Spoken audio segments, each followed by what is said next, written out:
अक्सर सुनने में आ रहा होता है कि फलाना हॉस्पिटल से कोई बच्चा अगवा हो गया, कोई चोरी हो गया।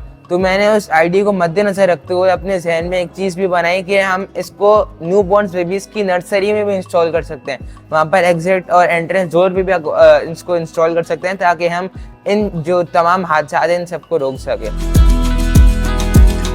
मैंने एक लेज़र बेस्ड सिक्योरिटी सिस्टम बनाया कि इसमें मैंने 5 कंपोनेंट्स का इस्तेमाल किया, आर्डिनो का, लेज़र डिटेक्टर का, बजर का और एलईडी का। एक लेज़र बेस्ड सिक्योरिटी सिस्टम है। अब आप घर के अलावा इसको बैंक्स के मनी वॉल्ट्स में भी इंस्टॉल कर सकते हैं। लेज़र यहाँ से एमिट हो रही है और इन 3 मिरर से ऐसे घूमते हुए रिफ्लेक्ट होते हुए लेज़र सेंसर पे आके एमिट हो रही है।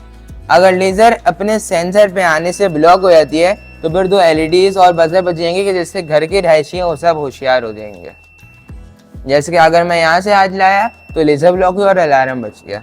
ये मैंने लेज़र को मिरर्स के थ्रू रिफ्लेक्ट करवाया। इसका फ़ायदा इसकी सबसे अच्छी बात ये है, अगर मैं लेट्स सपोज इधर मिरर्स नहीं लगाता तो मुझे हर कोने पे एक लेज़र लगानी पड़ती। उसके लिए मुझे कॉस्ट और कैपिटल ज़्यादा चाहिए होता, लेकिन रिफ्लेक्टर्स की मदद से मैंने इसकी प्राइस जो है इंस्टॉलमेंट प्राइस, उसकी कॉस्ट वो मैंने कम कर दी है।